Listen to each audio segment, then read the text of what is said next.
किताबों के प्रति रुझान ही घट गया है। पहले कुछ ऐसे भी लोग थे, शैलेश लोढ़ा कहते कि जब मैं किताब खोल के सीने पर न रख लूँ तब तक मुझे नींद नहीं आती। अब तो किताब के प्रति रुचि ही नहीं है लोगों में, किताब पढ़ना ही नहीं चाहते हैं।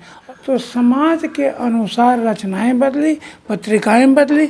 अब तो मोबाइल का ज़माना है, मोबाइल से ही सारा कुछ कुछ ही क्षणों में हर जगह फैल जाता है। हृदय की अनुभूतियाँ उद्दाम वेग से नृत्य करने लगती तो मैं कविता लिखता था। इस न्यूज़ के प्रायोजक हैं अफजल फर्नीचर। बारिश का मौसम चल रहा है, प्रकृति अपने पूर्ण रौद्र रूप में है, पर कवि मन इस रौद्र रूप में भी शीतलता को ढूंढ लेता है। आज हमारे साथ मुजफ्फरपुर जिले के वरिष्ठ साहित्यकार चंद्रभूषण सिंह चंद्र जी हैं।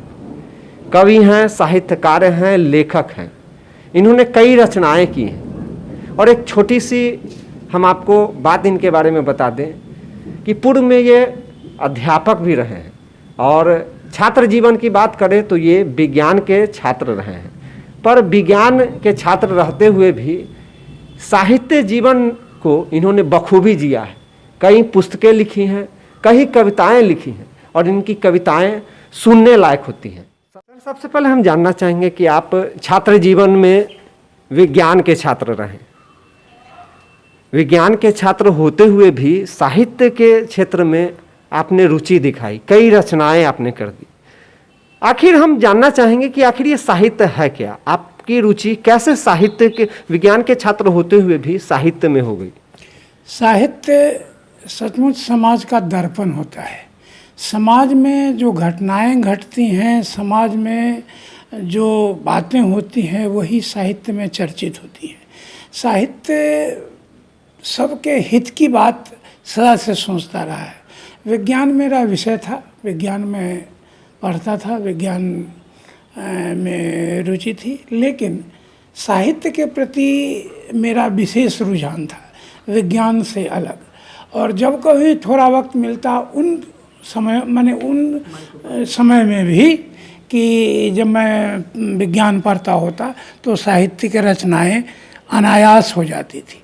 होता यह था कि मैं आपको ये एक बात बताऊं कि मैं कविताएं बहुत कम लिख पाया। पूछेंगे कारण, तो जब हृदय की अनुभूतियाँ उद्दाम वेग से नृत्य करने लगती तो मैं कविता लिखता था।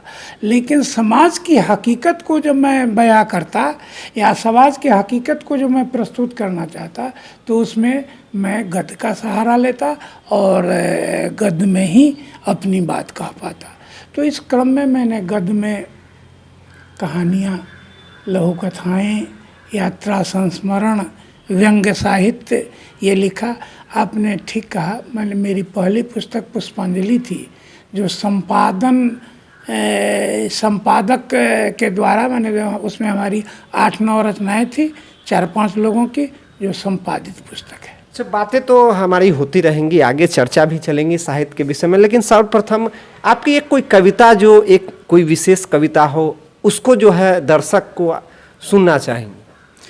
ये कविता तो मैंने बताया कि मैंने कम कविता लिखी, लेकिन बच्चों के लिए भी अनेक कविताएं लिखी।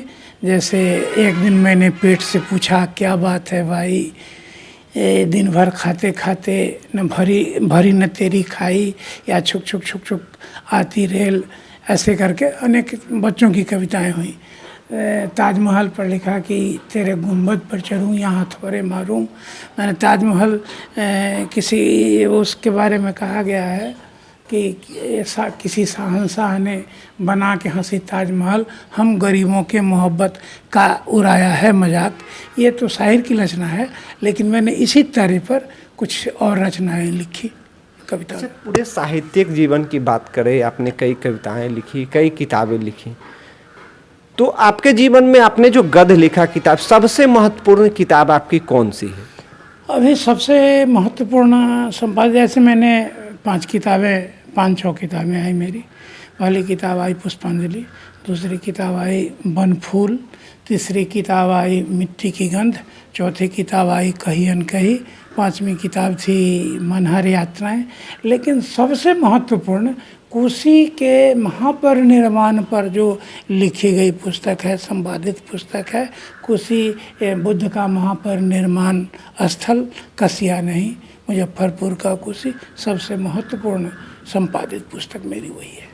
यानी आपको बता दें कि अभी जिस पुस्तक की चर्चा चंद्रभूषण सिंह चंद्र जी ने जो की है, उस पुस्तक के विषय में थोड़ी सी बात मैं बता दूं कि उस पुस्तक में बताया गया है कि कांटी ही महात्मा बुद्ध का परिनिर्वाण स्थल है, जो कि वर्तमान समय में उत्तर प्रदेश के कसिया को कहा जाता है। पर साक्ष्य के आधार पर उस किताब में चंद्रभूषण सिंह चंद्र ने ये बातें दर्शाने की कोशिश की है कि उत्तर प्रदेश का कसिया नहीं, कांटी का कोसी गांव महात्मा बुद्ध का महापरिनिर्वाण स्थल है। आगे की चर्चा हम करेंगे कि साहित्य, अभी वर्तमान साहित्य और आपके उम्र के हिसाब से जिस युवा अवस्था में आपने साहित्य को देखा होगा, उस साहित्य में और आज के साहित्य में कितना अंतर आप देख पाते हैं?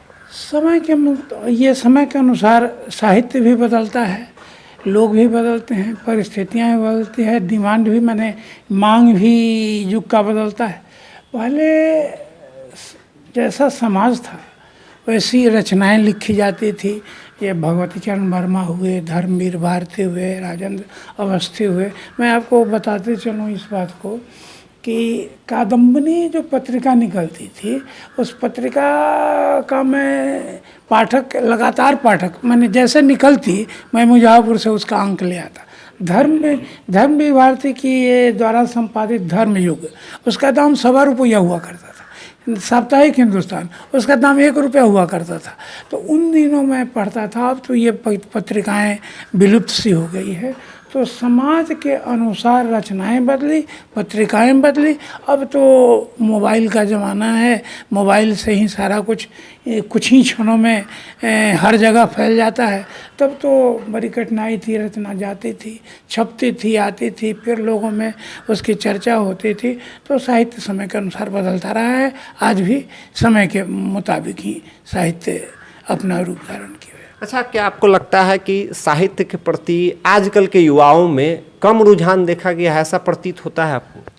साहित्य के प्रति रुझान है ही नहीं। सच पूछिए तो अब पुस्तकालय, अब तो मोबाइल युग है। मोबाइल में 1 मिनट में हम लोगों ने, अब किताबों के प्रति रुझान ही घट गया है। पहले कुछ ऐसे भी लोग थे, शैलेश लोढ़ा, कहते कि जब मैं किताब खोल के सीने पर न रख लूँ तब तक मुझे नींद नहीं आती। अब तो किताब के प्रति रुचि ही नहीं है लोगों में, किताब पढ़ना ही नहीं चाहते हैं। और कम से कम समय में अधिक से अधिक पढ़ लें, अधिक से अधिक जान लें, ये लोगों की प्रवृत्ति है। और इसी ज़माने में समझे कि नहीं।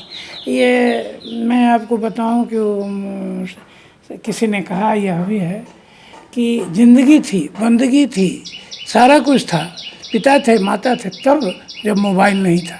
और मोबाइल आते ही सारा कुछ बदल गया है, सारा कुछ दुनिया ही बदल गई है।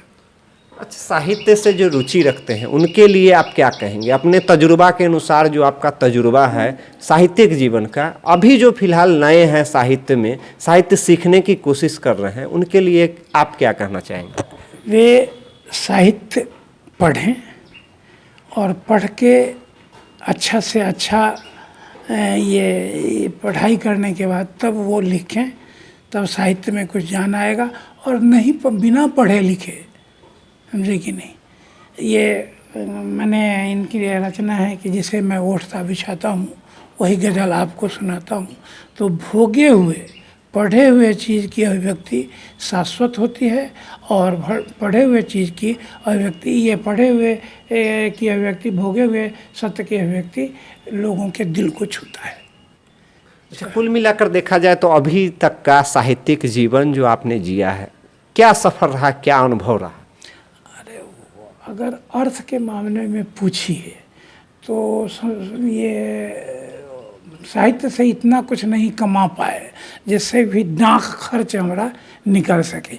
एक शौकिया था, एक अभिरुचि थी साहित्य के प्रति, और वही अभिरुचि अब तो जीने के लिए भी वही अभिरुचि लग रहा है कि साहित्य से के प्रति अभिरुचि है, वही ज़िंदगी है और वो ज़िंदगी में आनंद देता है। बहुत बहुत धन्यवाद आपका। हमारे साथ वरिष्ठ साहित्यकार चंद्रभूषण सिंह चंद्र जी थे। एक कहावत है कि जहाँ न पहुँचे रवि वहाँ पहुँच जाए कवि। कई रचनाएं इन्होंने की है अपने दूरदर्शिता को देखते हुए, और अपने कलम के जादूगरी से इन्होंने कई किताबें लिख दी। यहाँ तक कि इन्होंने अपने किताब में ये तक बता दिया कि कांटी का कुशी ही बुद्ध महापरिनिर्वाण स्थल है। ऐसी न जाने कई किताबें और कई रचनाएं चंद्रभूषण सिंह चंद्र ने लिखी हैं। इनकी की हुई रचनाएं युवाओं को पढ़नी चाहिए। युवाओं के लिए इनकी रचनाएं प्रेरणादायक है। और वर्तमान समय के साहित्य और पूर्व में साहित्य की क्या स्थिति थी, इस पर भी इन्होंने खुलकर अपने विचार को रखा। आने वाले समय में भी इनके साहित्यिक विचारों को हम आपके साथ साझा करते रहेंगे। अब फर्नीचर खरीदे मुजफ्फरपुर के अफजल फर्नीचर से। यहाँ मिलेंगे फर्नीचर के विशाल रेंज, वो भी होलसेल प्राइस में और लाइफ टाइम गारंटी के साथ। तो देर मत कीजिए, तुरंत पहुँचिए अफजल फर्नीचर और लकड़ी और प्लाई के किसी भी तरह के फर्नीचर की करें खरीदारी। विशेष जानकारी के लिए डायल करें 9931485437 पर।